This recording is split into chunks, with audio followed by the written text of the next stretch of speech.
Hello, welcome to my second video unboxing of the latest Scalextric releases. Not so big as last time, but still some interesting cars. As you can see, the box has just arrived. I've just got to open it and let's see what's inside.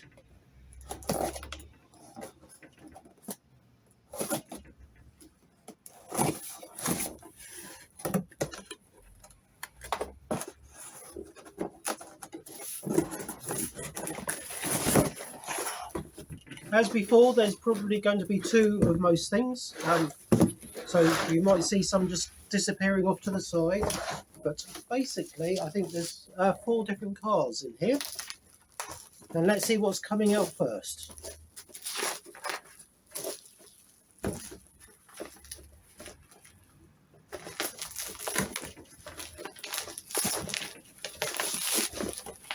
It's well wrapped, so do bear with me.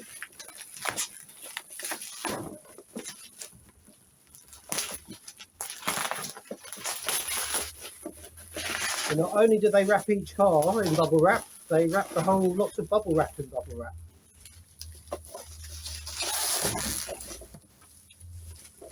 Right, so the first one out looks like it's a Ford Escort. It's a Mark 1 rally car.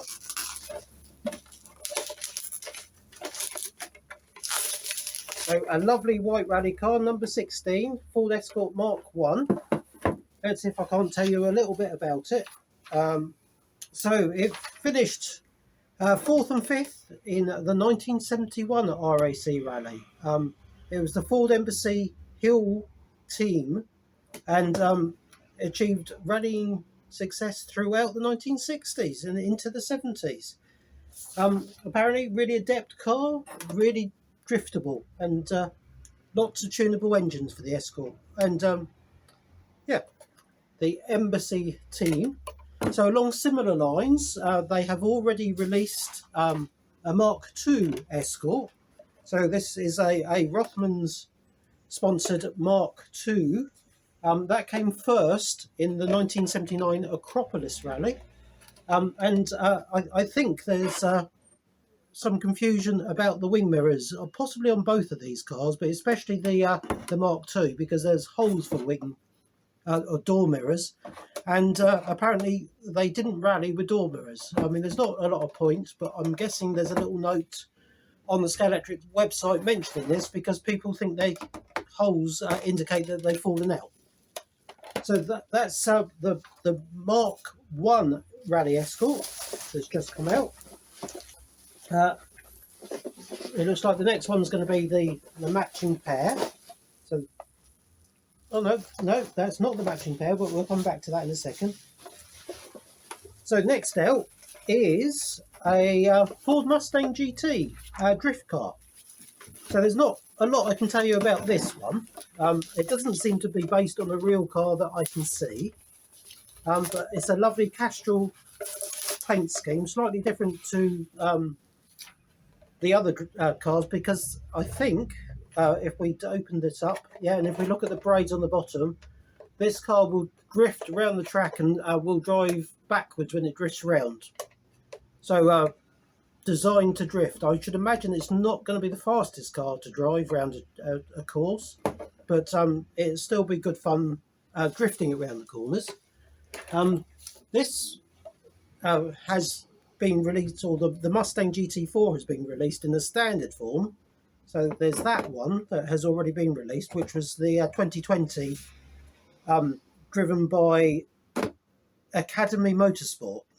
It was driven around Brands Hatch by Jordan Albert and Matt Kelly. So that's quite a well-known car.